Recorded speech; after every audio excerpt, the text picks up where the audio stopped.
Bismillahirrahmanirrahim. Wa yajibu saumu syahri Ramadan ala kulli muslim wa mukallafin wa la yasikhu min haidin wa nufasan wa yajibu alaihal qadha. Maka wajib melaksanakan puasa bulan Ramadan. Wajib bagi siapa? Ala kulli muslim, yang ngaku dirinya orang Islam, yang muslim, wal mukallaf, dan orang yang mukallaf. Wala yasikhu min haidin, maka tidak wajib, bahkan hukumnya haram puasa itu bagi wanita yang haid. Wa nifas, wa yajibu alaihimul qadha. Namun tetap ketika seorang wanita itu haid atau nifas, maka di saat nifas dan haid itu dia diharamkan berpuasa. Wa yajibu alaihimul qadha. Namun bagi mereka berdua, wanita yang haid dan nifas tadi itu, wajib baginya qadha alias membayar hutangnya. Maka dari itu kesempatan di bulan Sya'ban ini bagi siapa saja yang punya hutang puasa Ramadan, maka segera wajib dilaksanakan, jangan sampai mendekati tanggal 16 Sya'ban. Karena di tanggal 16 Sya'ban itu dilarang untuk berpuasa, kecuali, jadi kalau kita ujuk-ujuk tanggal 16 Sya'ban puasa, gak boleh, kecuali sebelum tanggal 16 kita puasa. Misal tanggal 15 puasa, 16 boleh, 17 boleh. Syaratnya sebelum tanggal itu, sebelum tanggal 16 kita puasa. Kalau tiba-tiba mulai tanggal 1, tanggal 15 Sya'ban kita tidak puasa, ujuk-ujuk tanggal 17, 18, 19, 20 puasa. Ini tidak boleh, kecuali kalau puasa kok qadha, bayar hutang. Kemudian yang kedua, puasa kebiasaan. Puasa Senin Kemis masih nggak apa-apa, sekalipun kita tanggal 1 sampai tanggal 15 nggak puasa, artinya nggak puasa sunnah. Terus tanggal 19 pas ketepaan dino Senin, dino Kemis, nah itu nggak apa-apa juga. Atau misalnya kita puasa nadar, kita nadari puasa kita, maka boleh. Selain daripada itu, mulai tanggal 16 sampai akhir sebelum bulan Ramadan, kita tidak boleh melaksanakan puasa sunnah, kecuali tadi ya, yang disebutkan tadi. Ya. Wa yajuzul fitru li musafir. Maka bagi musafir boleh nggak puasa, sekalipun dia mampu. Tapi jarak musafirnya adalah sejauh berapa? Sejauh safaran qasrin, sejauh qasar. Qasar kalau menurut mazhab Imam Syafi'i sekitar 96, ada yang mengatakan 121 km. Ya, minimal sekitar 94 km.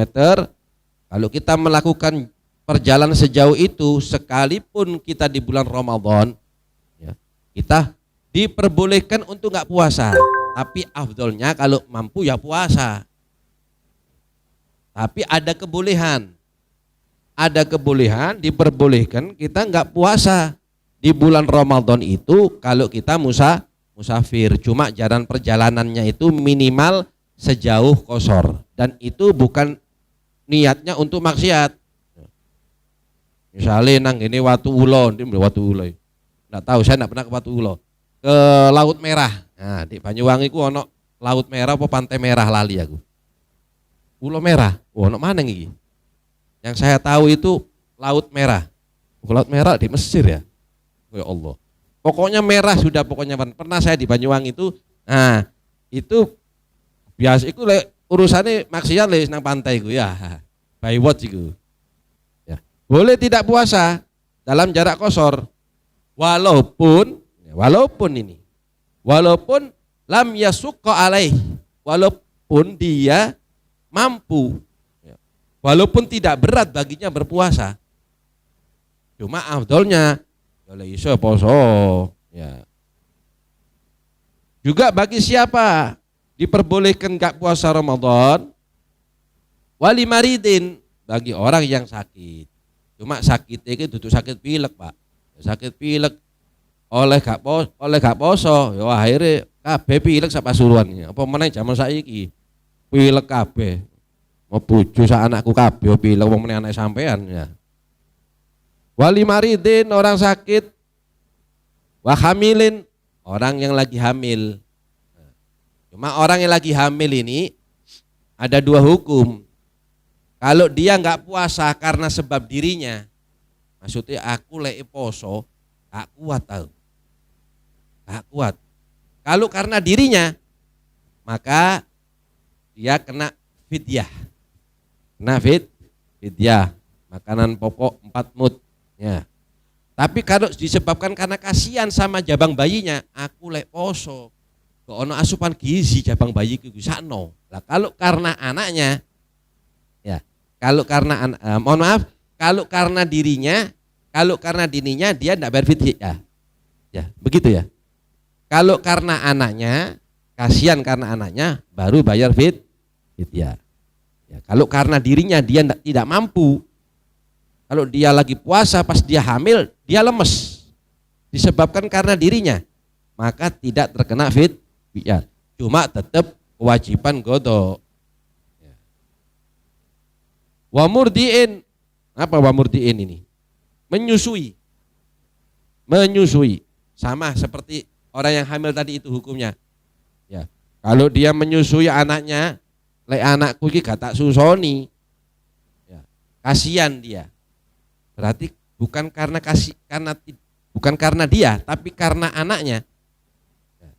Kalau bukan karena dia, tapi karena anaknya, maka dia boleh nggak puasa karena dia sebab menyusui karena kasihan sama anaknya. Cuma dia terkena fidyah. Ya, maka dari itu kalau bisa orang yang hamil dan orang yang menyusui ini kalau bisa diniati bukan karena anaknya, tapi karena dirinya supaya dia tidak terkena fidyah. Tapi kalau dia orang kaya, ahsan seperti itu niatnya, supaya dia di bulan Ramadan keluar sedekah. Ya, diniati sebalik tapi enggak duwe, berat dia menyusui misalnya 1 bulan. Otomatis dalam 1 bulan itu dia enggak puasa Ramadan. Dia orang enggak punya, lek sampean diniati karena dirinya akhir 30 kali 4 mud bayar fidyah. Jadi berat otomatis ya. Rasa berat yang tak tertanggung. Ya. Wa yajibus subutu, wajib menginapkan wa ta'yinu fi niyat. Jadi niat itu harus diinapkan. Nginep maksudnya. Nginep itu maksudnya diniatkan dulu. Nginep. Ya, bukan waktunya pas sudah fajar sampai niat. Itu kalau puasa sunnah enggak apa-apa, karena Rasulullah itu sering dia itu enggak makan. Ya. Dilihat dapur enggak ada makanan, waktu jam 10 sebelum zuhur, maka beliau di saat itu wis puasa aja kata Nabi. Itu sering Nabi. Nah, ini artinya satu dalil bahwa puasa sunnah itu boleh niatnya itu sebelum zawal, sebelum zuhur. Sebelum zuhur.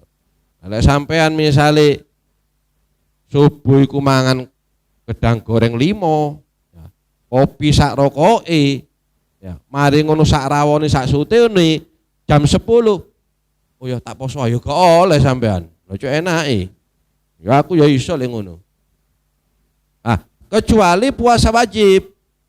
Kalau puasa wajib ini wajib menginapkan niat di malam hari. Jadi kapan mulainya? Mulai ketika maghrib itu tadi ya, atau terbenamnya matahari sampai kungu adzan itu baru bisa niat untuk puasa wajib. Nah, yang penting sebelum fajar sodik. Nah, sebelum fajar sodik. Ya, niat ini jangan sampai nunggu adzan subuh.